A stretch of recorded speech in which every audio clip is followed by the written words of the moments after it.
BAM Academy School Year 2025 and 2026, session number 31. Today, we are so privileged to have our professor, the worship leader, arranger, and composer, of course, my friend.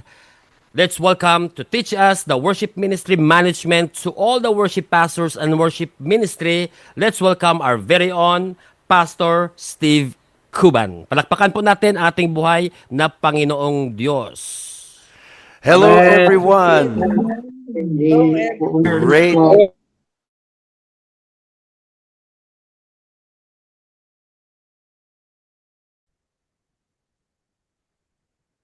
Please open your microphone. Hello, everyone. I'm Steve Kuban in Orlando, Florida. What a privilege it is to be here as part of BAM Academy.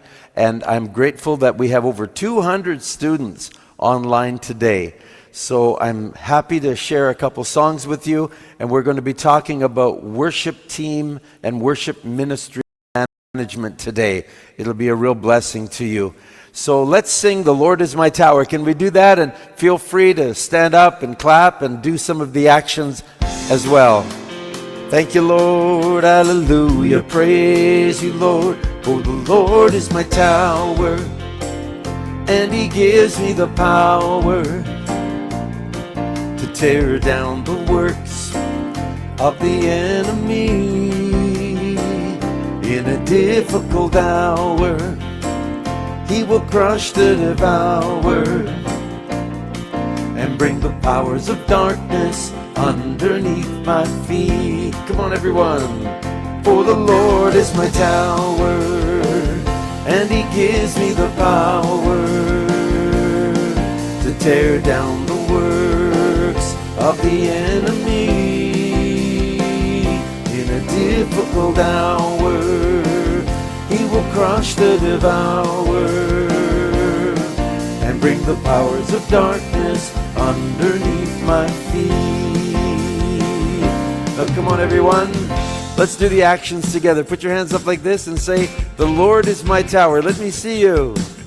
And He gives me the power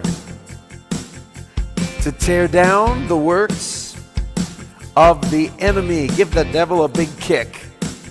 In a difficult hour we pray, so put your hands like this and say, help me, Jesus. In a difficult hour, now crush.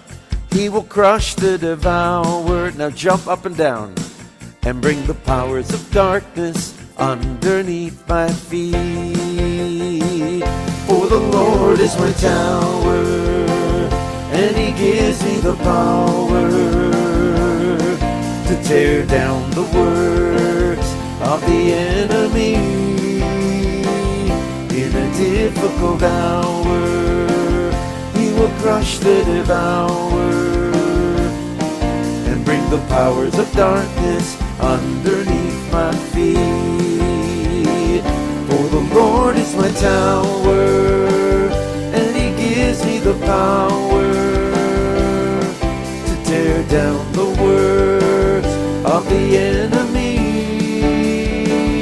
In a difficult hour, He will crush the devourer and bring the powers of darkness underneath my feet. And bring the powers of darkness underneath my feet.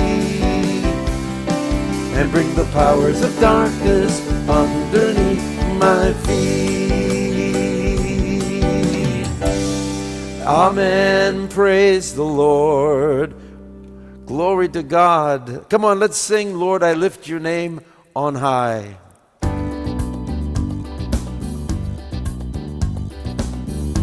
Lord, I lift your name on high. Lord, I love to sing your praises. I'm so glad you're in my life. I'm so glad you came to save us. You came from heaven to earth to show the way, from the earth to the cross, my debt to pay, from the cross to the grave, from the grave to the sky. Lord, I lift your name on high. Lord, Lord, I lift your name on high. Lord, I love to sing your praises. I'm so glad you're in my life, oh yes, Lord. I'm so glad you came to save us. You came from heaven to earth to show the way, from the earth to the cross, my debt to pay, from the cross to the grave, from the grave to the sky. Lord, I lift your name on high. Lord, I lift your name on high. Lord, I lift your name on high. Oh, thank you, Lord. Lord, I lift your name on high. Let's worship him.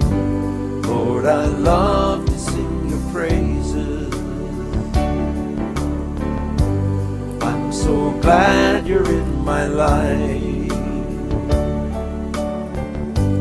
I'm so glad you came to save us. You came from heaven to earth to show the way, from the earth to the cross, my debt to pay, from the cross to the grave, from the grave to the sky. Lord, I lift your name on high. Lord, I lift your name on high. Lord, I lift your name on high. Touch the Philippines with the power of your Spirit. Touch the Philippines with the wonder of your name. Touch the Philippines with the love of the Father. Oh, precious God, touch the Philippines. Sing it, intercede. Touch the Philippines with the power of your Spirit. Touch the Philippines with the wonder of your name. Touch the Philippines with the love of the Father. Oh, precious God, touch the Philippines. Touch Luzon with the power of your Spirit. Messiahs, touch Messiahs with the wonder of your name. Mindanao, touch Mindanao with the love of the Father. Oh, precious God, touch the Philippines.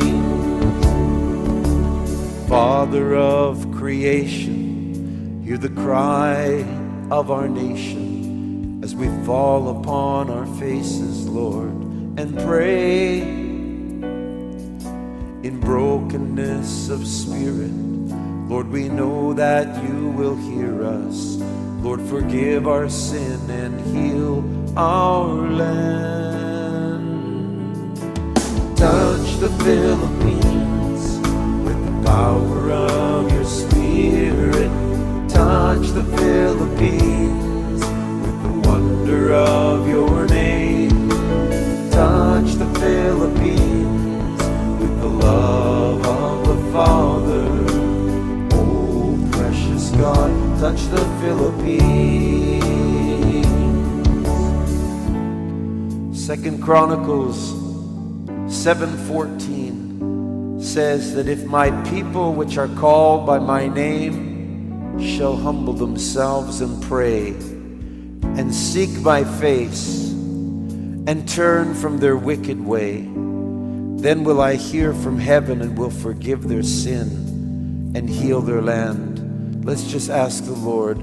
Father of heaven, hear the cry of our nation as we fall upon our faces and pray in brokenness of spirit. Lord, we know that you will hear us. Lord, forgive our sin and heal our land. Sing it, everyone. Touch the Philippines. touch the Philippines with the power of your Spirit. Touch the Philippines with the wonder of your name. Touch the Philippines with the love of the Father. Oh, precious God, touch the Philippines. Oh, touch the Philippines with the power of your Spirit. Touch the Philippines with the wonder of your name. Touch the Philippines with the love of the Father. Oh, precious God, touch the Philippines. Oh, precious God, touch the Philippines. Oh, precious God, touch the Philippines. Reign, reign, Lord Jesus, in our hearts and in our lives. Reign, reign, O Lord of the heavens. The Philippines is for Christ. Oh, reign, reign, Lord Jesus, in our hearts and in our lives. Reign, reign, O Lord of the heavens. The Philippines is for Christ.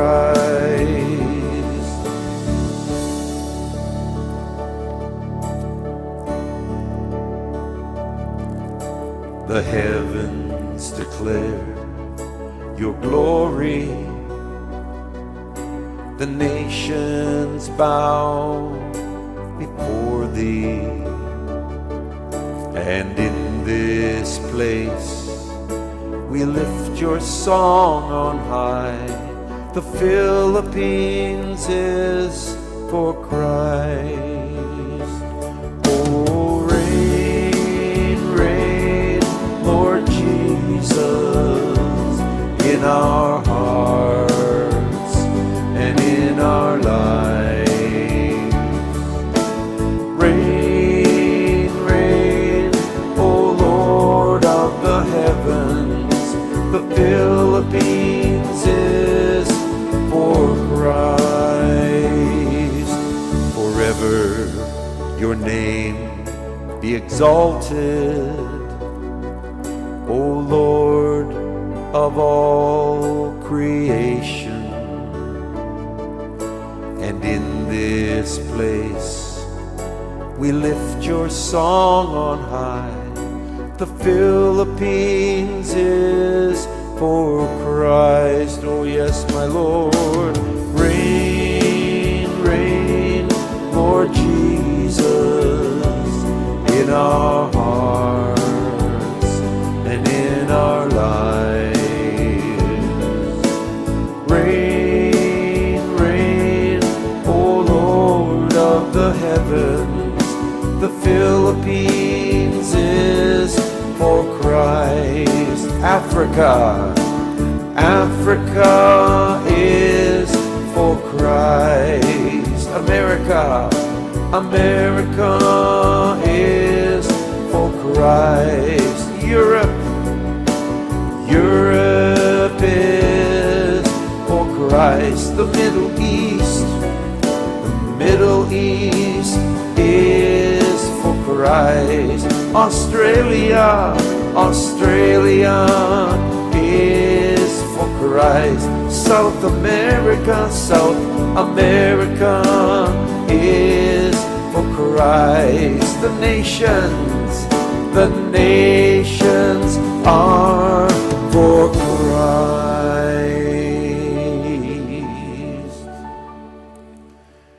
Amen, Lord. Father, we thank you for everyone that is watching today and for everyone that is impacted by these 3 earthquakes and even more in the aftershocks in the Philippines. Dear Lord, we ask you to protect, to help restore, and if there's anyone that's injured under buildings that have fallen down, please, Lord, send rescuers their way to find them. Dear Lord, we pray for the first responders and all those that are on the boots on the ground right now. Lord, give them courage, give them strength. You fight for the Filipino, Lord. We know this nation is precious to you. So we ask for your mercy and your grace once again, dear Lord Jesus. And to all who are watching in every nation, Lord, make us salt, make us shining lights in the places where we are. You said that we should be filled with the Holy Spirit, and then we will be your witnesses in our Jerusalem, our Judea, our Samaria, and even to the uttermost parts of the earth. So thank you, Lord, for Bishop Harrell and his wife as they celebrate their special anniversary. We pray that you will bless them for what they have done in inaugurating and building, sharing this wonderful Bangkok Academy. And as they move, Lord, in the next year to the university, we pray that you would open every door and bring many thousands of people to learn your word with excellence through this academy and all of its professors. We give you thanks in Jesus' name. Amen and amen. Praise the Lord. Amen. Amen. Praise the Hallelujah. Lord. Praise the Amen. Lord. Hallelujah. Praise the Amen. Lord. Beautiful. Yeah, open your microphone, Pastor Steve.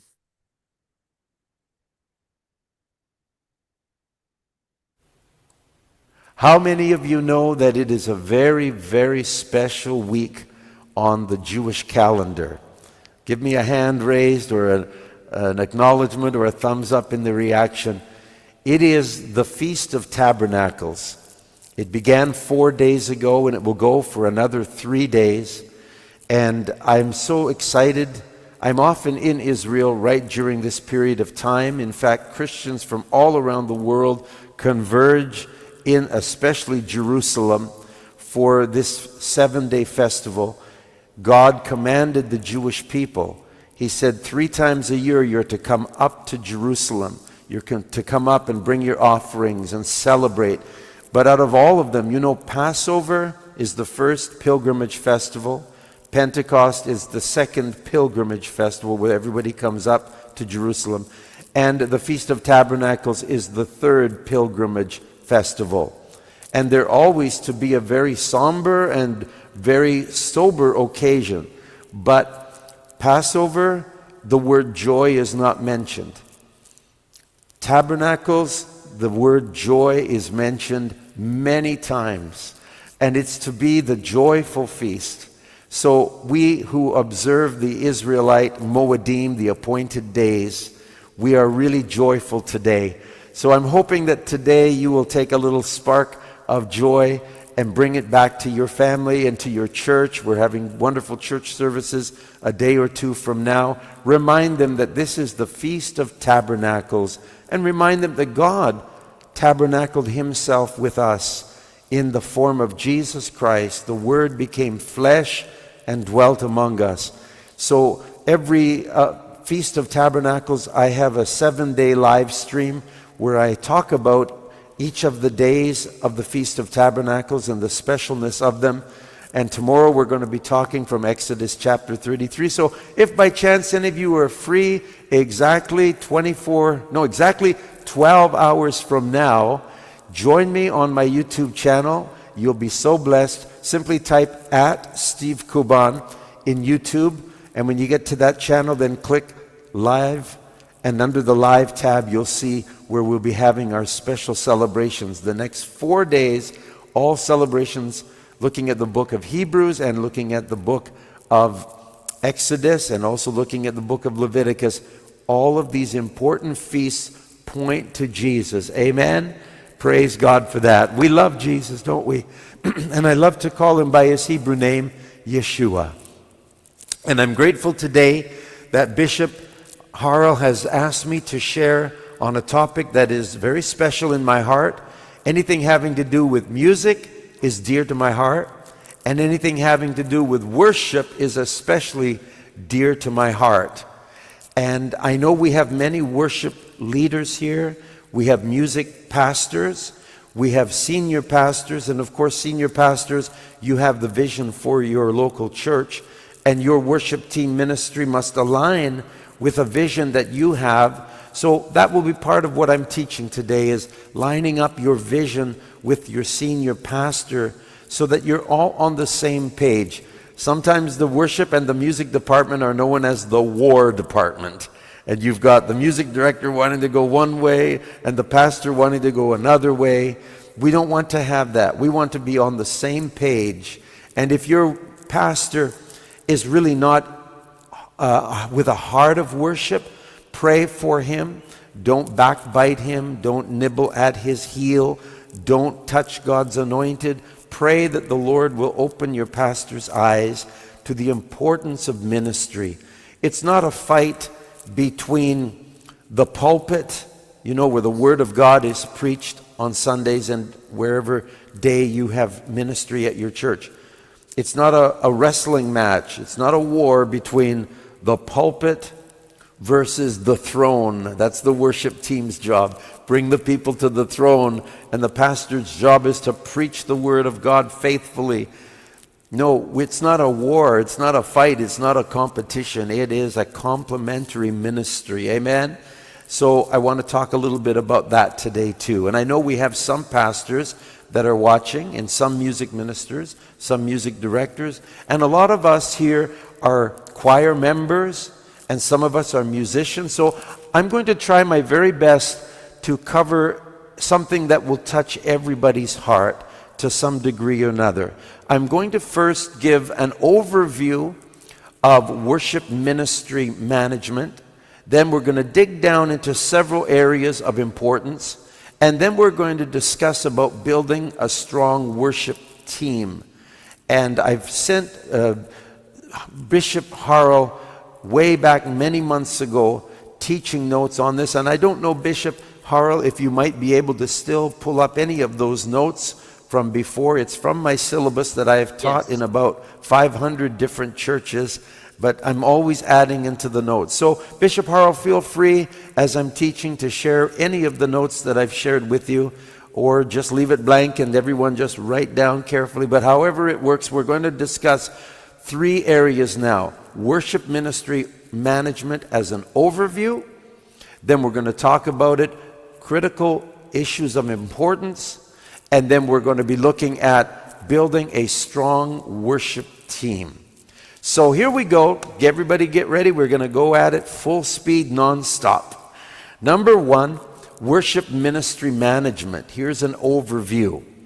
There are several key ingredients that make a worship ministry healthy, effective, and spiritually alive. Number 1, you have to have a spiritual foundation. Number 2, you have to have vision and purpose. Number 3, you have to develop your worship teams, of course. Number 4, you need to have organization and administration. Now that, for some of us who are musicians, is a little bit of a challenge. Sometimes we like to just go free, just go with the flow, but you need organization and you need administrative management. Number 5, you need excellence in worship. Of course, if it's a worship ministry, you better have excellence in worship. So we'll talk about that. You also need to have character. And we who are in leadership, we are pastors over the worship team. So we need to have pastoral heart and care and character for those members of the worship team. And number 7, we need to have sensitivity to the Holy Spirit. So let's look at these. We'll go kind of an overview quickly, a few subpoints of each of these, and then we'll dig down a little deeper. Number 1, spiritual foundation. You need to have prayer in your worship ministry. You also need to be centered in God's Word. As a pastor and a leader, I'm speaking particularly to leaders, but all of us, even down to the people operating the projector, the sound system, everyone needs to understand what the Word of God has to say about your aspect of ministry. And you need to regularly seek God's direction, not just being musically excellent, as important as that is, but more important than that, you must have a heart for God and be obedient to His Word. Let's talk about having, secondly, a heart of worship. Remember, the ministry of worship is not ministry primarily to the people. It's really primarily ministry to God. And as musicians especially, and I can speak as one because I am a musician, musicians tend to be very feeling oriented. It's part of the nature of being a musician. And as someone has said, worship musicians are temperamental. 50% temper and 50% mental. Oh, and as a musician, I can kind of relate to that. I remember when I first became a born-again Christian, I had come out of a secular professional music background. I had just finished studying at Berklee College of Music, a very famous education facility in Boston, United States. Very high ranking. There it was that I met Jesus because my roommate had become born again and he shared the gospel with me and I heard it on the radio. I gave Christ an opportunity to come into my life, and boy did he ever. And one of the first things the Lord put his finger on was my music. And I said, Lord, you know, I've been a musician my whole life. This is my identity. This is everything that means anything to me is music. And now I've come to this world-class music college. I've given 18 hours of my life every day, if not more, pursuing music. And now I have found Jesus. He's the pearl of great price. And I came to understand that having Jesus is more important than having your music. Pursuing Jesus is more important than pursuing your music. And the Lord came to me and He revealed to me that I needed to give my music to Him. So here's an important point. In order to have a heart for worship, especially we as musicians, we need to die to music. In other words, we need to realize that it's less important than Jesus. And this has to manifest in how we live our life. So if you're practicing 2 hours a day on your musical instrument, but you're only praying and reading your Bible 5 minutes a day, that doesn't seem like the Lord is more important. You can measure by the amount of time you spend. When I got born again, I fell so in love with Jesus. And this moment came when I had to give Him my music, and I willfully gave it to Him. And I gave Him my future, my hopes and my dreams. I had a lot of dreams for music. And I gave it all to the Lord. And in that moment I knew then, as I embraced Jesus, I now held the only possession that would ever be of any value to me in my life. So I'm saying to you, in your worship teams and in your music ministry, you have to teach the musicians, if they do not know it yet, the preeminence of Christ, the preeminence of worship, the preeminence of a personal relationship with Jesus. And we'll talk a little bit more about this later, how that manifests into the way you live day to day in your life.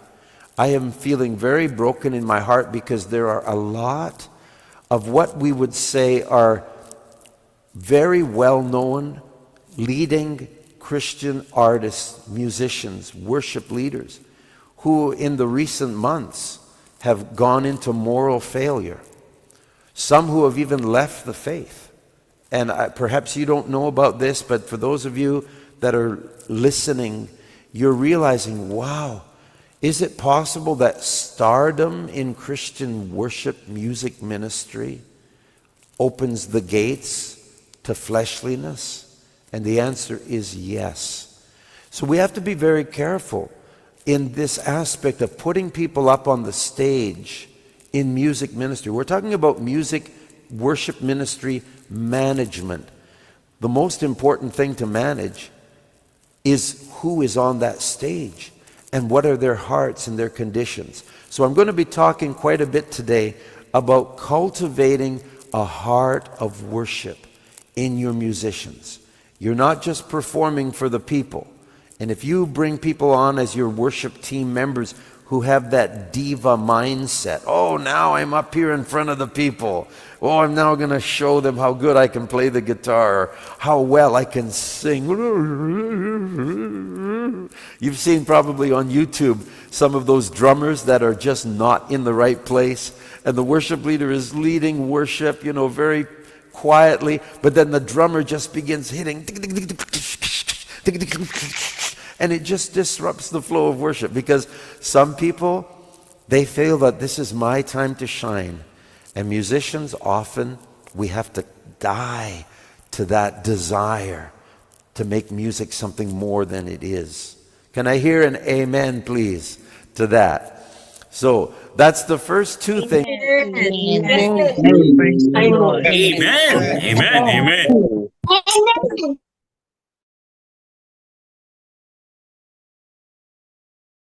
In your microphone.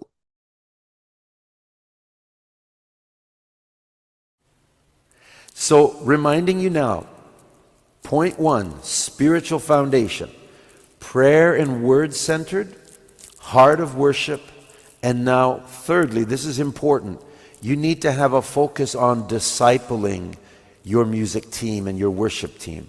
That means you need to encourage their spiritual growth, encourage their humility, encourage them to live a life of integrity. This is in every one of the team members. And you can do this by setting levels that the whole team agree with.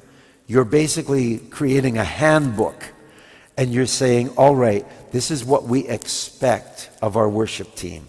You're not singling someone out and saying, hey, you. I've had many people tell me horror stories about things that they did that very righteous, maybe too righteous pastors were saying. I had one sister, she was a really gifted singer, and she said when she dyed her hair, the pastor said, I'm sorry, you can't lead worship with your hair not its natural color. Now, we don't want to go off the deep end, do we, like that? But we do want to have some standards that we do need to require of our worship team. So we're going to talk about that in a little while. So, prayer, heart of worship, and discipleship focus. Let's talk about the second overview. You need to have vision and purpose in your worship team. Without a vision, without a progressive vision, the people perish. So, define what your mission is. What does your worship ministry exist to do? For example, you might say, well, our worship ministry exists to lead the congregation into authentic encounters with God. Genuine encounters, not just singing words on a screen, but actually entering into heartfelt worship. Because as worship leaders, we are tour guides to bring people into the presence of God. And I taught about this in my last session. You have to have God in one hand, the people in the other, and you're going to bring them together. That's the worship team's job. And so in order to do that, you have to have integrity in your worship team. Because if you have worship team members that are living the life of the devil 6 days a week, but they're all looking with a halo on their head on Sunday, congregation members know that, and they will not be able to enter into worship knowing that there are people on that platform who are living a dual life, living a life that's contrary to the Scripture. So this is one of the things. You need to have a clear mission. What does our worship ministry exist to do? It also must align with the church vision. So ensure that your ministry's goals fit under the senior pastor's leadership and the entire broader church mission. That's important. When I became a music director, I came in to help fulfill the pastor's vision for the church. And he would, with many hours of interaction with us on the worship and the staff of the associate pastors, pour out his heart about what he had sought the Lord and what the Lord was saying to do, because he was newly voted on as the pastor of a new church. So we all had to align our vision. And when you're aligned with the pastor's vision and then the church's vision under that, and aligned with the vision of the leadership and the council, the eldership, the deaconship, then you know that when you step out and you move in worship, you are aligning with the broader vision. That's very, very important, and I'll share more about that when we dig down deeper. Hallelujah. Not only should you have a clear mission for your team, not only should you be aligned with the church's and the pastor's vision, but you need to have a statement of your values. You have to, as a worship team, agree on shared values. For example, unity. Unity is more important. For example, maybe you have an opportunity to shine because you happen to be a very gifted musician. You don't always jump on that and shine, but rather you're willing to hold back and let someone else who's maybe less skilled come and take the responsibility of the mantle for that moment and that occasion. That's very important. You're willing to step back. You want to have unity on the team, and that will help unity when you see each other in a level playing field. Humility. When someone sees that you are humble and you're not arrogant, you don't have a diva mentality, that's very important. You need excellence in your music statement, your value statement. We have a statement. We must play well. Very simple. And when you have a statement like that in your values, it means everyone will be on board. It means, yes, we understand we need to practice. Because if you don't have a foundational statement that says we need excellence, then people will slough it off. Believe me, I've seen it. If you stop having rehearsals, people will get lazy. Right? That's how it works. Also, a heart for serving. What if the church pastor were to say, we're going to have a special day where we're all coming to clean up the yard of the church? We call it a work bee. And on that day, it's important that your worship members, your worship team, are out there as part, not hiding away saying, well, you know, we do a lot of extra work in the church and we're special. We don't need to do these plebeian things. No, don't have that kind of heart. But come out, and when the congregation sees that you have that heart of serving, wow, there's the worship leader, there's the pastor, and he's cleaning the toilets.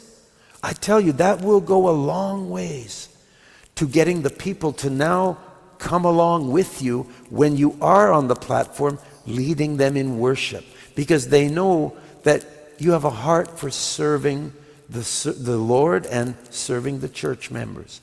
Amen? Have another value statement about being sensitive to the Holy Spirit, that we're not just going to push through and always do the songs on the list as quick as we can. No, but we're going to learn to wait and be sensitive to how the Holy Spirit leads us. You need to have this as a worship team. You have to develop this. Amen? Hallelujah. Let's talk now about developing your worship team. You need to recruit the members. In other words, bring in people that have both skill and spiritual maturity. I'm going to give you some more details about that and some things to be careful not to do. But I'm still giving an overview here right now. Another thing to do with your worship team development is to train the musicians. And of course, that's where you come in with rehearsals on a regular basis. You need to have workshops. You need to be mentoring to grow your musical skills and especially your technical skills. And this includes your sound department, the people that are working on the projection, the lighting. you have to have them involved as well in the rehearsals. You make sure you give the workshops, saying, okay, we're going to have a sound workshop. So all the sound people will come and maybe bring in some experts to teach on this. Maybe you need technical skill in your lighting, bring people in that will help, that teach about these important elements. Projection of words. What kind of software do we use? These are the training things that we as a worship team need to have happening, and you as a worship manager need to organize this, schedule it, put it on your calendar, make sure that everybody has time to learn and be trained. Another thing I always encourage to do is have a time of worship training about what theologically worship ministry is. By doing this, maybe having Sunday school classes for 13 weeks. Use a book like Bob Sorge's book, Exploring Worship. There's many other books out there, and some of them have hand manuals, workbooks that the people take home and do homework, so that when they come back, they're learning about worship ministry. Very important. As well, discipleship. Invest in your personal growth and your spiritual growth. This is why I like to have seminars with my worship teams, where they learn not just music, not just worship ministry, but they learn how to grow personally, how to have a balance in their life, how to study the Bible, how to look at it and interpret it correctly. These are personal growths. Spiritual growth. Teach your music team how to practice the presence of God. When they're playing, bring God into your heart and into your mind as you're worshiping and ministering. Praise God. And also, fourthly, under worship team development, you need to have community, right? You need to have fellowship with each other. Have a time where you eat together. Enjoy fellowship. I know Filipinos, you don't have to be told how to eat together. But a lot of churches, they don't have food at the end of the services. Everybody just goes away, most of them going to some restaurant. And if you have food and fellowship together, it really fosters a unity in the whole church body. So I know I'm preaching to the choir when I say that to Filipinos. But if your church is always just heading out, doing its own thing, no. Say, okay, after Sunday service, all the worship team, we're going to have dinner together here at the church and have people bring food. And it's a really blessing. Also, prayer meetings together and caring for each other, where you let one another, and often in small groups, this works well, where people can share the challenges of their heart and their life. So worship team needs to be developed. Okay, now fourthly, remember we've gone through, let me just remind you of it, spiritual foundation, vision and purpose, worship team development, now organization and administration. All right, we need to have scheduling. You need to let people know far in advance when they're going to be singing. Use systems that plan the teams. Everything is now done with iPhones and computers. So you can have an app that will help you select your songs.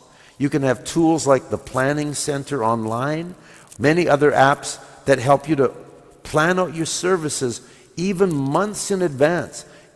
Many pastors like to plan big blocks of time, maybe half a year in advance. So you need to know, what has the pastor planned?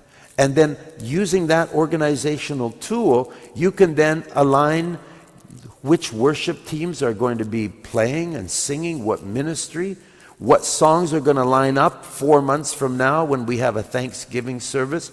Maybe you want to pull out a new song that's quite challenging. So you put that into the calendar so that everybody can see that way ahead of time. You want everybody to be on the same page. And this will help. People can have apps whereby as soon as you put a song, okay, we're going to sing this song on Sunday, right away there the song shows up in their iPhone or in their device. And even with links to a rehearsal track, or so that people can hear it. But the scheduling is the most important thing, so that people know where they're going to be, what is expected of them, so that if they can't be there, they can get a replacement way ahead of time. And then also communication's important. Let everybody know what your expectations are, what time they need to be there for rehearsal. Communicate that. What are the schedules? What are the songs that we're singing? Use that to communicate. Use your apps. Structure. This is an important thing. You need to define the roles of the various people. What is the role of the worship leader? The band director? Maybe the leader of the vocals? Maybe you have a band leader who works with the instruments and a vocal instructor that works with the vocalists. Maybe you have sound technicians. You've got media. Oh, we're on Facebook. Or we're live streaming. And we have to have technicians for all of that. So you need to, of course, structure all of that. And the more complex your church services are and your congregation and your technical teams and your worship teams, the more complicated all that is, the greater structure that you need to have. So everybody knows what their job is, what their responsibility is, and what is someone else's responsibility, so that you don't inadvertently take someone else's responsibility. Some of us by nature are micromanagers. We just want to make sure everything is just right.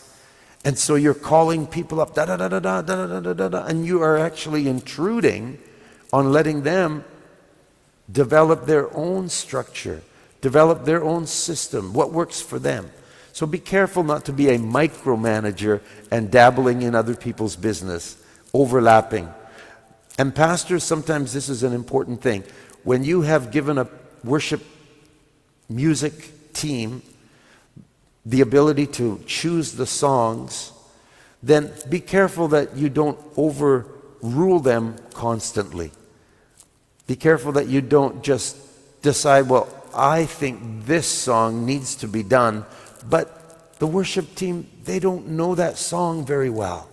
And when the pastor says, okay, let's do such and such a song, and then the whole congregation is looking at the band, and the band is going, oh shoot, I didn't prepare for that. I don't have the music for that. I don't know that song. But what are you going to do? Say, no, pastor, sorry. It's not going to work like that. You don't want to make your pastor look bad. So this is why pastors need to know what are their limitations, so that you've given authority to the worship team. It's very important to have that. So, and another thing that's very helpful with organization and structure is that you have feedback. After you've had a worship service, you should have an opportunity to review what's working good and what is not working good. Because every worship service, I'm sure you can come and put down several points. This did not work well today, right? So have what they call a debriefing at some point, and some churches do this right after the worship service. The music team comes aside, and they're under the leadership. They debrief and say, okay, how did things go? This is really important, especially of a very big worship team, congregation. And if you have a lot of people that are involved in various responsibilities, because it all overlaps. Someone can say, wow, the pastor pulled this song out and we didn't know it. Okay, that's an important thing to debrief. And the pastor needs to be informed. He doesn't necessarily have to be in the debriefing all the time. He's got other responsibilities. But it is important that he hears the results of the debriefing. I use that word debriefing, but many people use feedback or improvement or critique. Let's critique the worship service. And one of the things that's helpful is have all the worship team members come in to your practice, and then the ones that are going to play on the coming Sunday will be on the stage, and everybody else is watching, and you're taking notes, and then you debrief about that. And you say, what did you notice? Well, I noticed Sister Nancy, she was always worshiping with her eyes closed, and it kind of makes it hard to connect with the people. That's a good observation. And Sister Sally, who receives that critique, don't get all upset and say, I'm not coming to the worship practice next Saturday. you people don't understand talent when you see it, or don't get your feelings hurt. No, because if you've built the body of Christ, if you've built your worship team in humility, you've gone to the same page. And this is part of the improvement process. Feedback and improvement. See what's working and what is not. Maybe you can even choose songs on that basis. Tell people, look, how did the congregation respond to that new song that we sang this morning? Wow, it's like they were just not tuning in. I really liked it. It was my favorite elevation worship song, and it sounds so good, and we sang just like the CD. Yeah, but the people didn't enter in. So you really have to understand, your job is to make sure the people enter in. That's your mission statement. So we've got something wrong here. So don't just do a certain song because you like it. You have to learn, are the people going to be sensitive? Are they going to appreciate this song? All right, let's go to number 5 now. Excellence in worship. Here's where musicians, we get to shine here. But we have to be really good, not only in music, but in worship. But let's talk about excellence in music for a moment. Preparation. Expect the musicians and the vocalists to come prepared and to come on time. You need that. A tour guide, he's bringing the people on a tour bus to take them somewhere. You are the tour guides. You need to all be on that bus. If you start a worship service and someone is just running in late because they got caught in traffic or something came up, or they're just tending to be late all the time, it has a negative effect on the whole worship team. So you need to prepare, expect the musicians and the vocalists to come prepared. They know their songs. They know the chords. The practice is not the time to learn your chords. The practice is the time to gel together. So organization requires you excellence in music. Flowing and transitioning. Don't just rehearse individual songs, but reverse how the whole service is going to flow.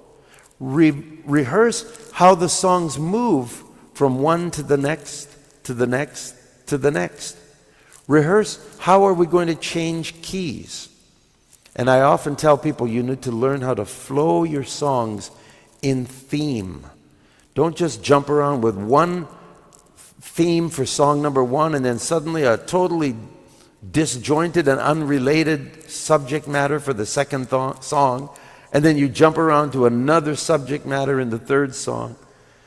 No, you have to have real flow and transitions.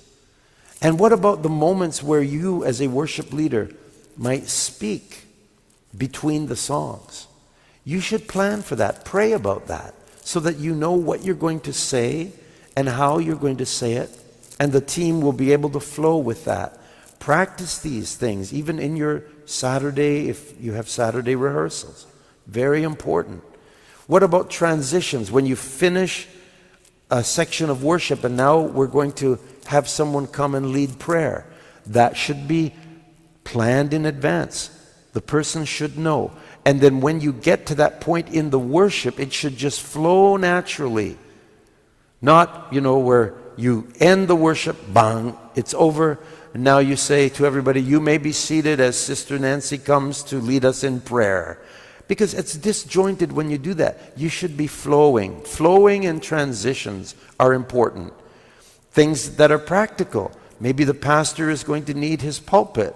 So you have all of that prepared so that someone manages that they know. You don't have to announce it on the mic. Oh, could we bring the pulpit for the pastor? No, all of that has been planned and everything is working, and it's just going to flow well when it's all put together and everybody's on the same page.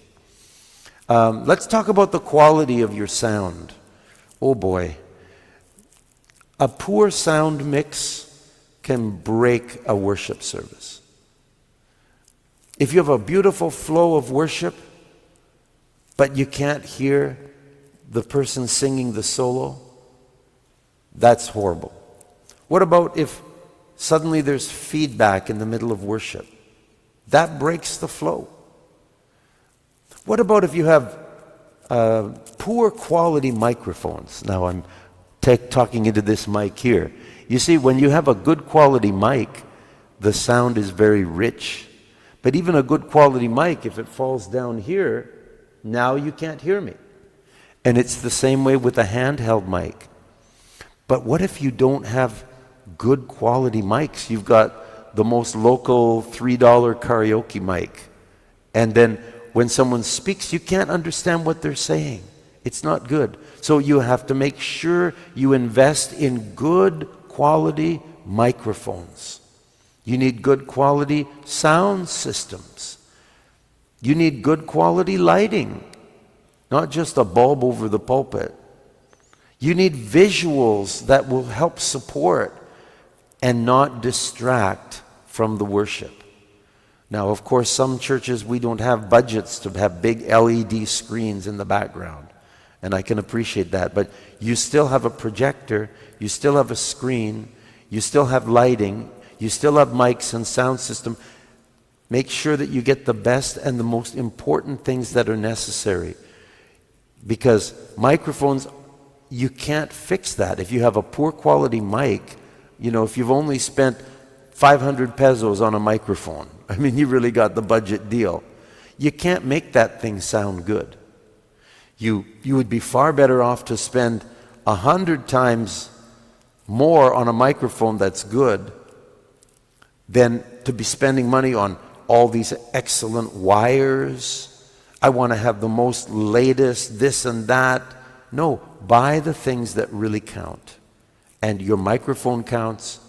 Your speakers need to be good quality. But a lot of the mixing boards, the microphone cables, the speaker wires, you can get by with very inexpensive items nowadays with technology being like it is. But spend good money on the equipment that matters. Amen. And don't use light screens and stuff that flashes if it's going to distract from the worship.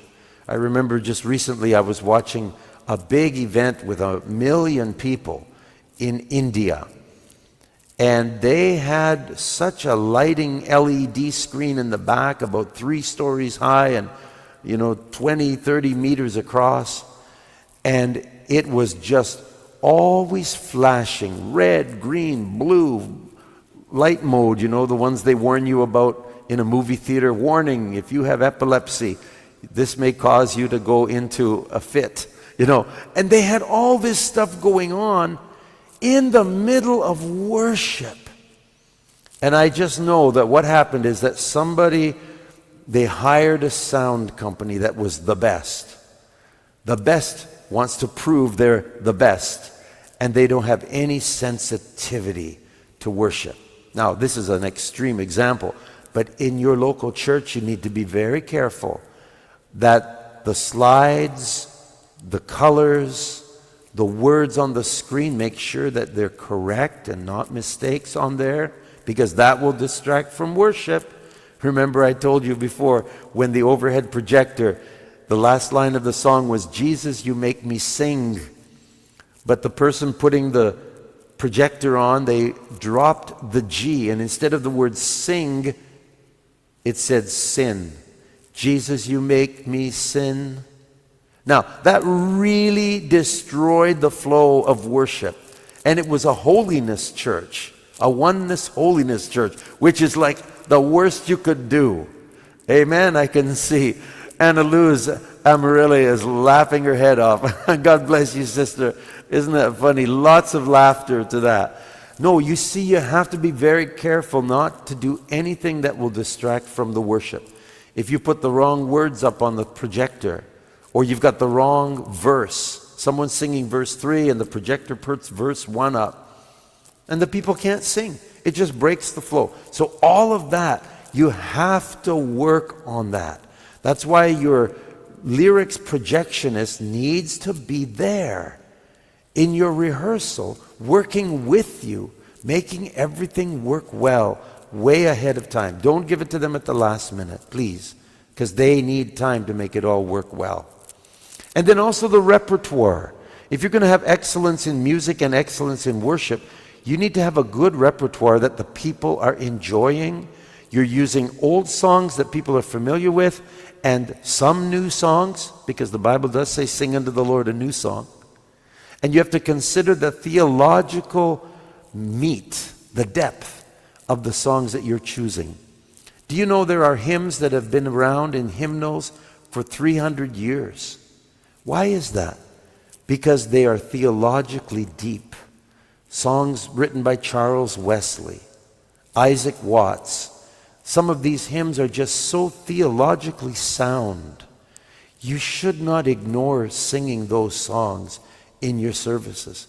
In my live streams that I do 7 days a week, I often incorporate par excellent hymns that tie in with the meaning of what the service is going to be. And yes, I have to practice them. I have to review them because some of them I may not have sung. And in a lot of churches today, they are not singing good doctrinal hymns anymore. But they have a lot of songs about, oh, I feel this way, I feel that way, Jesus loves me, and all these nice things, but they're very surface-oriented and very feeling-oriented. If you want to go deep in worship, you need to have doctrine that's deep, theology that's sound. So I encourage you, watch the repertoire that you're using and make sure that the people are entering into the meaning of the songs. Oh, it's so important. The worst thing is when people are just sitting in the worship music part of the service and their arms are crossed and they're not singing. They're not entering in. Or maybe they're on their cell phone checking the latest messages. Boy, you don't want to have that. And as a pastor and as a music director, you have to manage this. You have to be on the lookout for this. And it could well be that the reason people aren't entering into worship very much in the church is because the worship team is choosing songs that just don't work well with your particular congregation. Be sensitive. If you have a lot of older people, use a lot of older songs. If you have a real mixed bag, make sure that everybody gets represented. You're using songs that touch the various levels of age and generations. Amen? All right, that's enough with regard to excellence in music and worship. I want to talk number 6, pastoral care and character. You need to model humility. Okay, the worship leader has to model a servant's heart, not a diva or a performer's ego. You have to model humility. And especially so if you're the worship leader or one of the worship leaders, or if you are the music director or the worship manager director, you need to have this servant's heart. I'm here to serve, not here to perform and be letting everybody see my gift and skill. And you have to learn to handle conflict with grace, because you will always have conflict. The worship department is the war department. If you don't have conflict within your worship team, and be blessed if you don't, you'll have conflict with people in the congregation. Someone will send a note to the music pastor or to the senior pastor. Oh, I love that old hymn that we did today. Just a closer walk with thee. Oh, that was such a blessing, right? So the pastor's smiling, and then the next note he gets is, Pastor, why don't we sing some of the new songs? I'm so tired of all these oldie moldies. Oh my, you got the war department because your congregation's fighting. So as a music director and a pastor of the music department, that's often who the manager is. He's a pastoral position. You've got to have the ability to handle conflict with grace. And you have to make sure to address problematic issues quickly. Don't let it go down the road. Don't kick the can down the road and say, I'll let the next worship leader deal with that problem, or the next manager of the worship team. No, you got to go right to it. Address issues promptly, but always in a spirit of love and humility. Okay? Also, don't overwork your people, because people will get burned out. So you need to rotate your volunteers. Make sure that you've paced your worship teams, that you have sufficient numbers of people so that they're not going to be burned out by always being there every single day. And you can rotate your volunteers. You can give people a Sabbath break. Some people may say, can I take a few months off, Pastor, so that I can just replenish? Yeah, by all means, give them that. Don't lord it over them. Say, no, you signed up and you have to stay here. You have to be able to give people proper breaks with balance, of course. Amen. And always affirm and appreciate people. Let them know that they're loved and appreciated. Someone does a particularly wonderful job on the worship team, make sure you let them know. Nowadays, all you got to do is text or send a messenger or WhatsApp message. It just takes a moment. You don't even have to type it. Just say, hey, Bill, I really appreciated the sensitivity that you ministered this morning. Off it's done. And Bill, when he gets that, wow, you have just built up his heart. You've put love into the love bank. You've put appreciation into the recognition of his calling and ministry. You'll make him feel, oh, wow, I was really nervous when I did that. You know, like maybe he gave a prophetic word, or maybe he spoke an encouragement or something, and it was just perfect, what was needed. Edify him. If the Holy Spirit puts that in your heart, please don't hesitate. Because if you don't do it now, you might forget. And now was the moment that the Spirit put it upon you. So always affirm and appreciate. And do it not just privately to that person, but do it in front of the worship team. Say that, Benjamin did a great job with all of the songs this morning. Everything was perfect. We saw all of the words. There was no problems. Benjamin, as a worship team, we want to say a big thank you, because we know that you had to be there late last night getting everything ready. We appreciate the excellence of your ministry, right?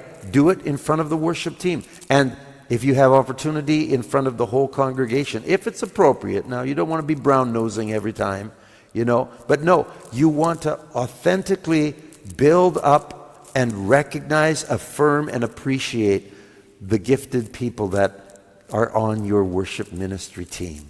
Amen? And number 7, here we go. We're almost through the preview, the overview. We're almost through the overview. You need to have a sensitivity to the Holy Spirit. That means be flexible.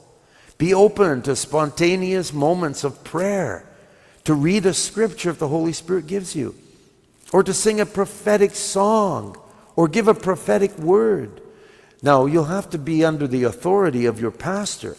And if you're a church that has a pastor who says, oh, I don't believe in prophetic words, I don't believe in spontaneous songs, and I don't believe singing in tongues and all this, well, you're going to have a problem with this. So that's why you need to be on the same page with your pastor. That hopefully he's got a heart for all of these excellent elements of worship ministry that are in flow with the Holy Spirit. Paul said, let all things be done, but let things be done in order. So you don't want to just have people all over the congregation belting out prophecies and tongues with no interpretation, and Sister Sally coming up to the mic and saying, I got a song, oh, amazing grace. I mean, that'll just break the flow, right? You got to really have order and structure, but you need to be flexible to the Holy Spirit and have discernment.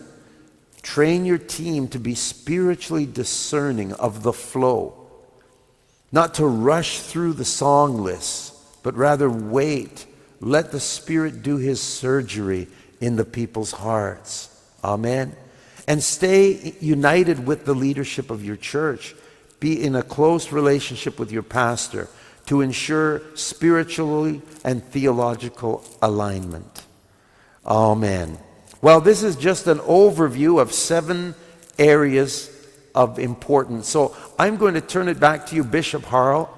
And if you would like me to continue now, we can now dig down deeper as time allows. I know we have a set time limit for the sessions today, but I'm prepared to teach a little more, or if you'd like to entertain some questions, we can do that as well. Over to you, Bishop Harl. Praise the Lord. Thank you so much, Pastor Steve. And I believe that simplified teaching, we can learn because if we complicate and more points, and I believe that all of us could be, it will be complicated to some. But for the rest that could ask questions, do you have questions? You can raise your hands. Anybody? Sino po ba ang may question dito? And I will entertain at least three questions. Anybody? Taas po kayo ng kamay. Pero kung naka-off camera po, hindi ko po kayo makikita yan. I-open your camera and then raise your hands. Okay? Kahit na Tagalog yung pagkatanong, andito naman po ang magagaling mga interpreter. Meron po ba? I give you time. Wala po? Okay, I'll try to open the restrictions that you could open directly your microphone. You can open directly your microphone for those who will ask. Wala Pastor, talaga. Ayan, sige John Perla Boris. Go on, Perla Boris. Hello, Sister June. good morning. Some of the time we have our sensitivity in the Holy Spirit and we go with the flow, but we are using speaking in tongues. Is that normal, Mr. Steve Kuban? Speaking in tongues in the worship service, you need to be careful how that's being done. The Bible says that when you speak in tongues and it's a public setting and you're speaking out, there needs to be interpretation. And the person who's speaking in tongues should pray that he may interpret. And then so that when the tongue comes, then the person will interpret it. It's the same as prophecy. When you give prophecy, it's in the language of the hearers. But when you give tongues, it's in a foreign language or an unintelligible language, so it needs to be interpreted. You also need to be under the pastor's authority. And I always encourage that if people in the congregation have a prophetic word or want to speak in tongues, that I set 2 microphones up on both sides of the church with an elder or maybe a deacon or someone of spiritual responsibility at those mics, so that when the person comes up, they can wait until you on the platform have given them the release, and also they can share it first, what they sense the Holy Spirit is saying, and that person then who is the elder can determine in sensitivity, is this person in the flow, or maybe this person is out of order. Maybe it's a good word, but not right now, sister. All right, so that's important. And then also you have the ability, if you have microphones, that it can be recorded and captured. Because when someone's speaking a prophetic word or tongues in the congregation, it doesn't get picked up by the microphones that are on the stage. So by having people come up and give a prophetic word or tongues with interpretation there, it's far better because you've got microphones. And lastly, the person is in control. The elder can pull the mic away, because I've had sometimes when people grab a mic and then they just start going after it. Now's my chance to tell the world all my grievances. And it's even worse if you're live streaming. And that's another factor that you have to understand. Make sure your congregation has an understanding about the gift of tongues, how it's used. Now, there is the gift of tongues that is personal. Paul said that when you pray in a tongue, and it's privately between you and God, it's to edify. And he that prayeth in an unknown tongue prays unto God. That is a different function of tongues. That's the private function. When you're baptized in the Holy Spirit and you begin speaking in tongues in the Spirit language, the Spirit prays for things that we don't know, and he prays with groanings that aren't in our language. It's a different language, and this is biblical. But that's private tongues between you and the Lord. And the Bible says if you're giving a tongue with interpretation and there's no interpreter, then let that person keep silent in the church. I hope that Amen. answers June. Yeah. Thank you so much for that. I will add a little bit. Yeah? For sure, marami naman po sa atin, allow me to speak in Filipino, Pastor Sure. Steve. Marami naman po sa atin siguro. Why are we speaking in tongues when you are leading worships, di po ba? Alam niyo po, I've interviewed some of those, worship leaders. Mostly ang mga sagot po ay na ano sila, those who are tense, those who are feeling nervous, okay? And they said, "Hura baba shaka rabayan di. Lord, Lord help me, Lord. Hura ba shaka. Hallelujah, hallelujah, Lord help me." Okay? So, be confident so that, or siguro, if you are feeling nervous, turn off your microphone para hindi naman po siguro maririnig yung speak in tongues niyo sa sarili niyo to build up yourself, ha? Oh, bato-bato sa langit ang matamaan, mountain, bukol. Bakit kayo nag-speak in tongues? Not necessarily to just, you receive a word from the Lord or a revelation from God to utter those tongues. But most of the time, ito talaga. Especially not only just leading praise and worship, but also teaching the Word of God. Di po ba? Yung nag-share kayo ng salita ng Diyos. Hura bababa siya karabayaba. Lord, help me, Lord. Hallelujah. Hura barabababa. And you are in microphone. Okay, don't forget that you are online or in microphone. So at first, kung pwede lang, you could have a one-on-one with the Lord and then you could speak in tongues by yourself. Because if people cannot understand you, and what's the use of speaking or uttering those foreign language or heavenly language? You cannot. I mean, what's the purpose?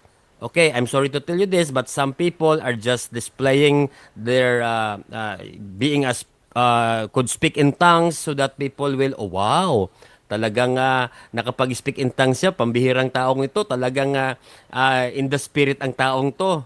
Really? Is that your intention? Check your motivation. I know because many people told me and of course isa din po yung while we were before, 'di ba? Mga nagsisimula pa lang tayong matutong mag-speak in tongues. Oh, I would like to tell everybody that hey, I'm here. I could speak in tongues. Hura baba baba shakara. 'Di ba? Pag hindi na nalaman, lalala na lang, lalala. Speak in tongues ba 'yon? Lalala ka diyan. Ha? Ayusin mo yung sarili mo. O kung hindi lalala, bababa. O abakada. Hindi ha. You do not play all of these things because you need to check your motivation. Ito, bukol talaga tayong lahat. Okay? We need to be corrected. We need to be put into the right place po yung mga speaking tongues natin. Unless really, God is convicted you and put in your mouth those words, then talk to your pastor. Kasi dapat po may order po yan. In everything that you do, in a church or even in platform of Zoom, dapat may order. Unless it is an intercessory ministry and then everybody are already grown up in the Lord and everybody could speak in tongues. No one will be confused. And then everybody could speak in tongues. Di po ba? Okay, everybody speaking says, hura baba, and lahat kayo ay sasalita ng foreign language or speaking in spiritual words. Kaya po, put everything in order, mga worship teams, check your motivation, bakit ka nag-speak in tongues dyan. Kung hindi naman relevant, then do not do it, okay? So that all the people that are new in the church or in the audience will not be confused. Baka sasabihin niya, dito tayo sa balyong ano ito, nababali na yata yung worship leader natin, di ba? Hindi po pwedeng ganun. Okay, let's entertain na Ana Luz Amarelli. Ana Luz, please, what your question to Pastor Steve? Bishop, Tagalog na lang para ma-express ko po. Sino po ba ang senior pastor po ba ang magpa-pastor sa worship team o yung worship leader o worship head ang mag-express ng pastoral care within the worship team po? Do you understand that, Pastor Steve? I know that you are Filipino. I need your interpretation, brother. That's tongues to me, some of it. Do I need to speak in tongues? Anyway, who is who will pastoral care in terms of pastoral care? Would it be the senior pastor of the church or the worship leader? The person responsible for the pastoral care of the worship team would be the pastor who is over that department. And usually that would be the music director, worship director, or called a worship pastor. The role of a worship pastor or a worship director, he oversees the ministry vision, he's involved in discipleship, he helps with the song selection, and he coordinates the worship ministry with the senior pastor. So his role is essentially the worship pastor. And that's the one who is primarily responsible for overseeing and cultivating interpersonal relationships and spiritual maturity amongst the worship team and music team members. Does that answer the question? Amen. Yes Annalise? po. Yes po. Thank you very much. Yes. Okay. Let's call Michelle Mendoza. Michelle Mendoza? Good morning, everyone. Pastor, Bisaya ako. Sige, Kanang sige. if ever ang pananglitan ang usa ka backup singer naa siya'y gift nga muhubad sa mao nga tongues. Pwede ba makakuan siya, maka-speak siya kanang if ever nga ang worship leader mag-speak in tongues, if ever na siya gift nga maghubad sa speak in tongues, pwede ba siya makasulti ana? Na ba siya kuan?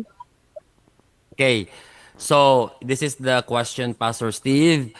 Somebody in the worship ministry speaks in tongues, and the other member of the worship ministry could have the word of interpretation. Would that person, is she allowed to interpret? Again, it's important to be doing this in the right timing. Now, let's assume that the timing is right. You're not suddenly speaking in tongues just because, like you said, you're nervous, or just because you're self-conscious, or just because it's what you always do. And there are some people, that's just how they do. When they get to the end of a song, they say, no, that's different. We don't want to have that kind of thing. But if the Holy Spirit has moved you, and this is now the tongues that you're giving, and someone else on the worship team can interpret it, that is acceptable. But I always say to people, when you speak in tongues, the Bible says you should pray that you may interpret. Because what happens is people sometimes think, okay, I'll spout out everything in tongues, and now we just wait for somebody to interpret. So it's like I've done only half of what I'm supposed to do. That's important, because you are supposed to pray. If you give a word of tongues, pray that you'll have the interpretation also. But in many cases, someone else will be able to give an interpretation. But sometimes that interpretation is pressured. Maybe 30 seconds goes by, the tongues are over, and nobody has given an interpretation. And someone might feel, oh boy, well, I guess if nobody else is doing okay, I'll try. And they haven't really got an interpretation. It's just what they feel inside. It's not the Spirit prompting, because the Spirit was prompting the person who gave the tongues to learn how to be in the Spirit to interpret. They were the one that gave the tongues, and they gave the tongues while they were in the Spirit. They should be.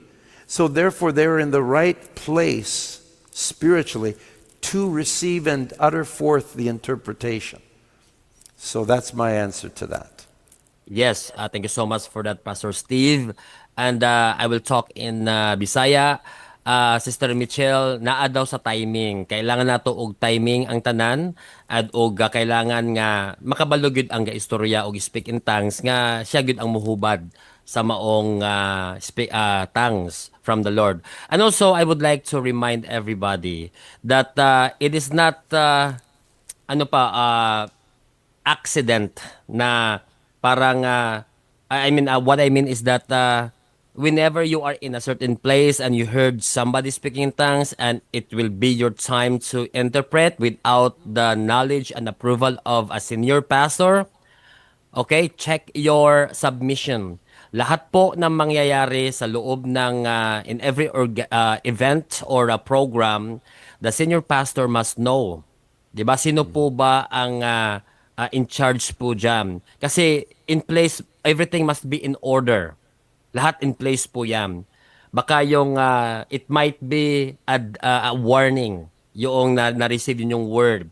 And it should not be given directly to all the people unless that is your church and everybody knows about every gifts, okay? Kaya Pastor Steve told us a while ago, it must be in timing and in total submission to leadership. Hindi po yung nag-join ka lang sa church na yan and then bigla kang nag-speak in tongues, bigla kang sumigaw na naman, ikaw nag-speak in tongues, ikaw na rin ang nag-interpret at ganun po ba? Grabe, umalis nga kayo dyan.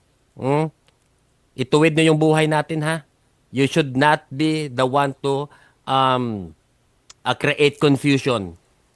Do not create confusion in the church. There is a senior pastor, there's somebody there. You could ask their pastor, I have the word of the Lord. Am I allowed to share something? And if that pastor receives also a permission, okay, say it. Okay, anong klaseng word po yan? Okay, the pastor should know first. 'Di ba? Because he is going to take care the flock. Pag sabihin mo kayong lahat oh, 'di ba? Meron ng mga negativity and words that are warning, 'di ba? Nakita ko si kamatayan, baka sayo yan na, hindi yan sa church. Tingnan, baka kulang ka lang ng kain, ha? Kumain ka muna para hindi makita si kamatayan. Ha? Maraming mga ganon eh. Mga false ano ba? Mga imagination lang dahil wala pa hindi pa naka-breakfast at naka-lunch. Ayusin natin yung buhay natin. Everything must be under the supervision of orderly mannered. Hindi po tayo mga misordered people, okay? So, let us call si ano po Rogelio Padrid. Are you raising your hands, Brother Rogelio? Yes, you can ask. Yes, sir. Magandang umaga po sa ating lahat. Um, I am Rogelio Padrid. I am a guitarist here in the Jesus Rock of the Harvest Christian Family Church. And salamat po dito sa platform ninyo, Carl, sa magiging future BAM Academy. And as well, thank you for our speaker, Steve Kuban, sir. We are blessed to have you. And I am previously in the genre of loud music before when I was converted as a born again Christian. And my question is that if the Bible doesn't specifically address a particular musical style, how would that be? How would that style be viewed as a perspective, and should it be considered acceptable unless it promotes a thinking or a behavior that the scripture identifies as displeasing to God? Well, when you say that style of music, can you define that a little better for me so I can answer the question? Sir, it's a kind of music that we have those ears effects in the guitar, and it has Can been my you? practice. It has been my practice to use those loud sounds. Well, you see, Uh, that's a pretty broad explanation, so I'm not quite yes, sir. sure. Are you talking like, a rock guitar sound? Maybe something like this? Like that kind of sound? Or Yes, sir. Yes, sir. okay, well, that's just one aspect. Everything should be done according to what would normally be in that style. Like if you're wanting to have a real headbanger rock guitar sound, well, yeah, that makes sense that you're going to have that kind of a sound instead of something, very plucky or Spanish guitar or whatever. But the question is, would that particular sound of music be conducive to helping people worship?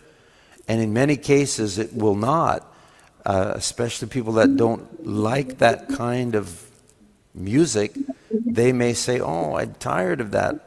And a lot of the Okay. guitar-driven praise and worship music nowadays has a lot of that distorted, driven guitar sound. It's what we call guitar-driven worship music. Oh, And okay. I tend personally not to prefer that. It wears me out. My ears feel like they've been beat up, and just within Okay. a few songs with that same kind of sound, just a wall of distorted speakers coming at me. I don't like it, and I wouldn't use it in a church unless you've got an entire congregation that are all rockers, and that's what they like. Maybe they can worship with that. I won't comment that way, but for the average congregation, no, I wouldn't use that, in my opinion.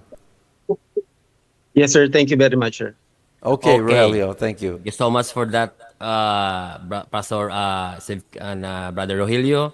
Of course, we must do a evaluation yung mga audience po natin.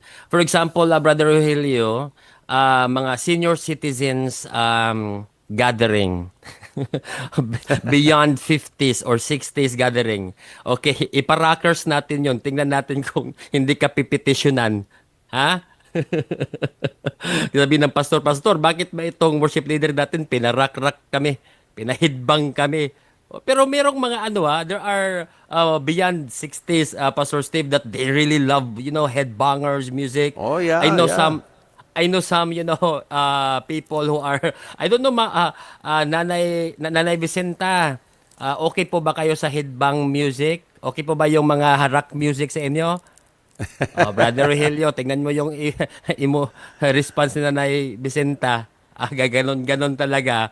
So, Brother Rogelio, alam na natin na yung mga loud music are for the young people. If those people are young generations, and they love music like metal, heavy rocks, and you want to show that one, those talents, then do it. I believe they would appreciate those music. So I believe that is very significant din po sa atin ngayon. Pastora Mirasol Di Maranan, but before I call Pastora Mirasol, Gray, and Sister Zen in Canada, kaway-kaway naman po dyan sa ICC. Anong ICC ito? Sa Daheg? ICC Sangkagulis. Ano ba? Okay, kaway-kaway po kayo dyan. Kaway-kaway. Ayan Hello, po. Praise ICC. the Lord. ICC talaga ito. Parang sa Daheg yata ito eh. Hello po sa inyo dyan. God bless you. Okay. Pastora Merasol de Maranan, dalawang question na lang po, then we're going to end. Thank you po, Pastor. Pastor, Tagalog po ha. Paki-interpret na lang po. Kakayanin mo yung English. Medyo kinakabahan, Pastor eh. Baka magkamali. Okay lang. Ano po kasi, Pastor, most of the time po kasi, nagli-lead ho ako o kaya yung anak ko ng worship lead. So, there are times po na since I am the worship leader, there are times po kasi na parang yung backup namin, siya pa yung parang na ano parang sinasapawan, yung parang supposedly end ko na yung song, and then all a while bigla siyang magsasabi na parang another chorus pa, parang parang I am the worship leader eh. So ano po kaya ang pwede, how could I say with that to our worship pastor? Okay. Thank you so much for that question. Pastor Steve, Yes. a backup singer overrides the, leading worship, the worship leader. So suppose the worship leader must lead the worship, but here comes the backup singers.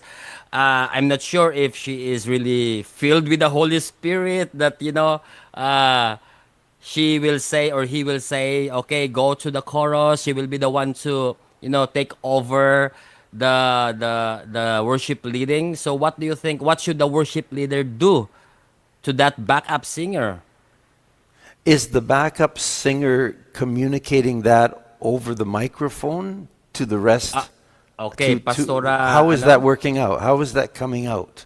Because some churches, they have in-ear systems, and somebody is actually giving direction who is not the worship leader. The worship leader is out there on a stage, but there's someone who's the music director giving in-ear comment saying, let's go to the chorus. Let's go to verse Um, 1. I doesn't sound to me like it's a complicated system like that. It sounds to me like you're just saying somebody who's just overriding you as a worship leader that is saying, let's do a different part of the song. Yes. Pastor Steve, let us categorize this one, qualify, I mean, the question. Pastor Emerasol, trained oh, po ba yung worship backup? bali po wala po yun sa communication namin. Bigla na lang po talagang Okay, something it's kumakanta. the backup singer just override and they don't communicate with each other. Pastor Steve, so what must this worship leader do? Who is responsible for the worship team is the person that needs to address this, because I feel in this kind of a case you risk conflict if you come to that person directly and say, hey, I'm the worship leader, you stop that. If you have someone who is a responsible music director or the worship director, you can bring that grievance to that person, and then they can go and have a discussion with it, and they don't necessarily have to divulge all the dirty details. They just can say, it's been reported that, you are taking over the worship direction. You are telling the band what to play, or you're choosing. But that's not what your job is. You are a backup singer. So make it clear that way. And it coming from that person, it's then got the authority. That's how Amen. I would deal with it. Yes, Pastor Steve, also I have got an idea because I was also a music director. And what I did in that scenario is to lower the volume of that backup singer. So the what do you call it, the technician or the one controlling the volume is responsible for that, 'di ba? Bakit po ba pinalakas yung boses ng backup? Baka anak niya 'yon. Mga father, usually, or baka ina niya yon, baka kamag-anak na yon. Ang lakas-lakas kaysa worship leader. Okay, umayos po kayo ha. Yun talaga. Kapag gusto mo siyang ilakasan ng boses, palalakasan mo kahit backup singers. Tuloy siya nagiging worship leader. So, be careful mga media and technician, mga technical department, those who control the volume. Okay, if it is backup singers, then lower down the volume and let the worship leader. Kung sasapaw po siya, if that backup singer overrides the worship leader, it totally 100% i-close mo yung volume. Let's be strict with this para mawala po yung confusion ng worship leader, or yung direction ng worship must be there. Okay? So, or kung hindi talaga siya control kasi she or he has their own amplifier. I believe Pastor Steve, a worship pastor, I mean the pastor, has the total authority to go to that worship a backup singer and then tell her na stop leading the worship, you're a backup singer. He has all the authority to do that one on the spot, okay?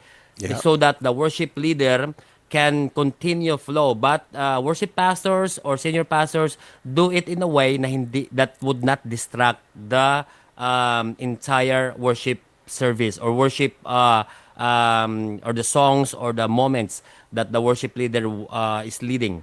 So I believe that would help. The music director has a role in that way of the volume control. Yes, I agree with that.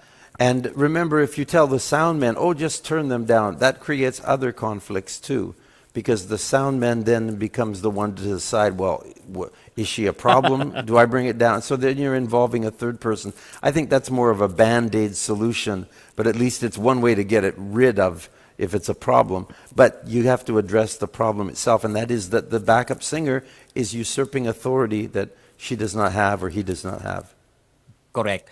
I think they need more orientation and seminar, their roles. Yeah. Lots of things that you have to learn as a worship team. Okay. Dalawa na lang po ang magtatanong. I'm sorry, Gray and Zen. Brother JB and Pastor MJ, I'm sorry, I cannot entertain your question, but only Gray and Zen. Gray? Hello po. Yes. Yes po, rinig po ako. Ay, Yes, clear mag-ask po, lang po clear. kanina. Bali, naputol lang po kasi nung ano, about sa leader po, yung kapag magle-lead or yung worship pastor po. Bali, tama po ba na as a worship pastor, you should be the band leader din po? Or, I mean, the music director? Or kahit po about sa may knowledge po dapat doon? Okay, the question, Pastor Steve, is that is it okay that the worship pastor will also be the band leader? Yeah, if that's what's necessary, that's fine. Many churches it's like that. It was that way for me. I was the worship director, I was the worship leader, I was the band director, I was the music pastor. I was a lot of things. And it worked really well. But it does depend too on, the giftedness of the person. If they have the qualifications to be a band leader. It's not good to have a band leader who just happens to know a few chords on the guitar and wants to become a band leader without knowledge of the rest of the band, right? And it's so Amen. important to have people qualified for the positions. Okay. So thank you so much for that.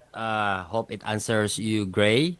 And now let's have our last questions. Wag po muna kayong aalis because we'll have our picture taking sa huli po. Okay? So let's have Sister Zen from Canada. Your question, please. Hi, good evening, Pastor Kuban.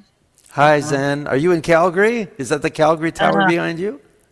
I'm in Toronto. That's Oh, that's the Toronto Tower. Okay. yeah, and hoping to come to with Pastor Don Moen this December. Oh, wouldn't that be cool? Well, Yeah, Don will have to ask. yeah, Pastor. Because I already asked this to other pastors, and I asked this also to to Bishop, and it is all about the songs, the lineups. So Yes? because before we're going to start the service, we're having to we going to sing two songs, the praise song and the worship. And in the worship, we sometimes we're including the lineups there, the worship like the a pure heart, and there are songs too that there's a lyrics there that clean my heart and make it pure. And one of the elder that were humming, and then he says that, why are you putting this in the lineups or song? We are already pure. And then I says that maybe he don't know the I says that yeah, we are pure, but sometimes one time that he told me several times, and then I told him sarcastically that I just, yeah, if they are all like you, pure, that always like having connection to God, but you don't know the congregation, the whole congregation is like you, that having that connection with God. So this like song is pure heart is to let the people also will we come all together to come to worship the Lord with the spirit, with our spirit, with the spirit of the Lord. And yeah, my question here is this like how to say is this song is not, should not included in the song or lineups because of the actually we lessen those lineups, those title of songs that we included in our lineups because of one we say elder that says that, oh, we already pure, and then one time also that I says to my senior pastor, I says, why is it like that? Because the Bible says that those who hope in the Lord, though even they're pure, they're pure in themselves, and they make themselves pure. So that's what I keep like pushing. And then I says, is it wrong to to include that song in the lineups, Pastor? So yeah. Well, thanks, Zen. That's a good question. I would say, first of all, pride goes before the fall. And anyone that would say like that in a condescending way, I would be very cautious of. I would definitely talk with your pastor about that and say, why does this person feel this way? Because the Bible is very clear that we should have a pureness and that consecration takes place.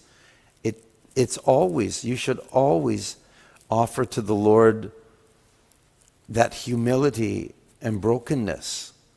You know, I remember there was a period of time when Faith Movement was preaching, and they would say you shouldn't be singing old hymns that talk about, like, there's that hymn, for such a worm as I, at the cross, right?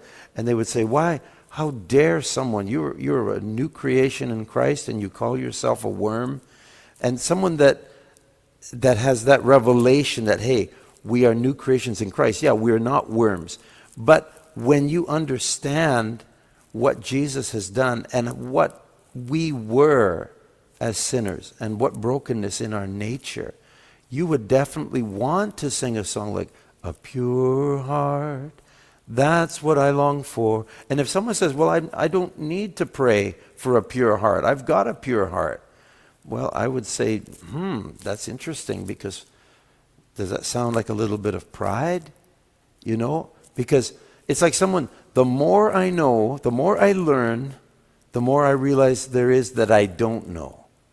So when someone says, oh, I know everything, well, you know that they don't know everything. Because someone who really is learning and learning and learning realizes, oh my goodness, there's way more to learn than I'll ever learn in my lifetime. Right? And I think in the same way, someone that says, oh, well, I know I'm pure. I'm positionally pure. Yeah, you are positionally pure in Christ. When God looks at me, he sees not what I used to be. He sees me clothed in the righteousness of Jesus. But I have to understand the humanity and the desire to have a soft, broken heart.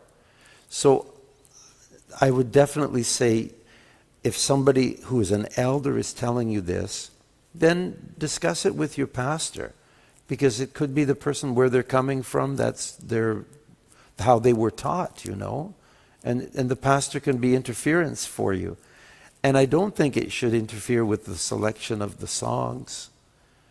I think you should still have that kind of heart. And what you said to the person was very accurate, in the sense that, well, yeah, for someone that's like you, you know, you're way up there and very holy and you've been serving the Lord all your life. But I'm singing this for the people that are new, that have a hunger to get pure.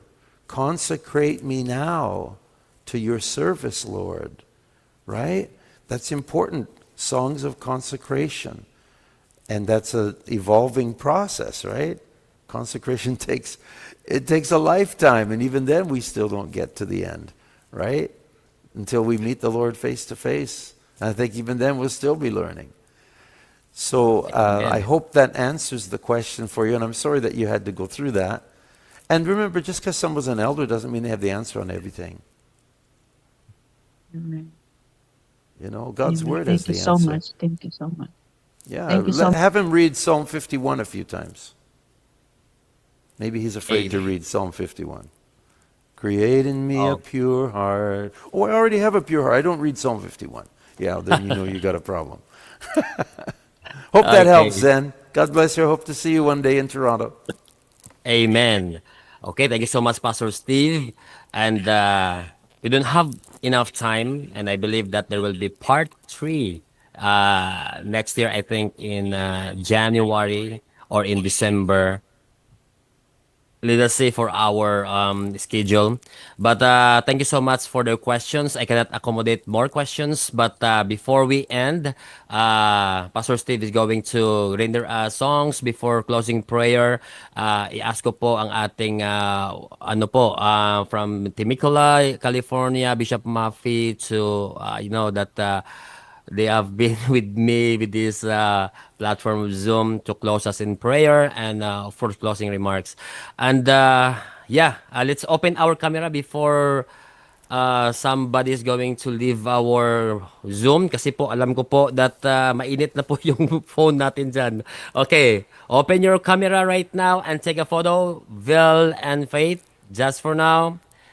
One, two, three, and smile. If you have some mugs over there, kadong hindi pa po nakapag-picture kanina, show your mugs. One, two, three, and smile. Ayan, wonderful people. One, two, three, and smile. One, two, three, and smile. Another slide. One, two, three, and smile. Hindi pa po nakaligo yan, pero magandang maganda na. One, two, three, and smile. Okay, La Union, Boracay. Cheers for Jesus. Philippines, Luzon, Visayas, and Mindanao. Thank you so much for coming in. I would like to invite you also to communicate with me for our next year enrollment for our BAM University. To God be all the glory. Pastor Steve, take the floor. There's that sound. Well, a pure heart, that's what I long for. A heart that follows hard after you.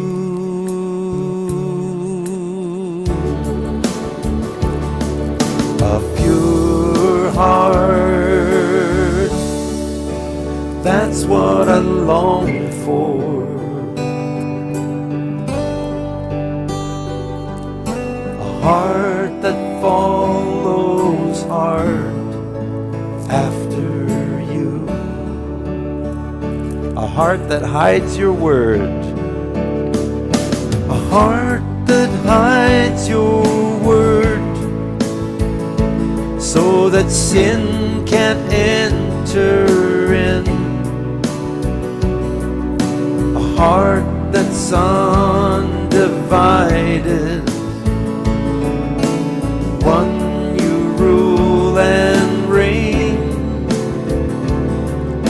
A heart that beats compassion, that pleases you, my Lord.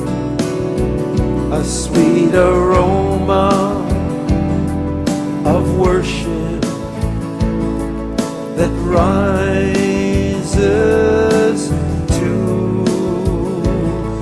your throne. Wow, praise the Lord. Well, thank you, everyone. It's been a real pleasure to be with you here in the BAM Academy. If you have time, 11 hours from now, join us for our Sabbath day live stream at my YouTube channel, at Steve Kuban. God bless you all. Thank you, Bishop, and happy anniversary. We love you. Thank you very much. And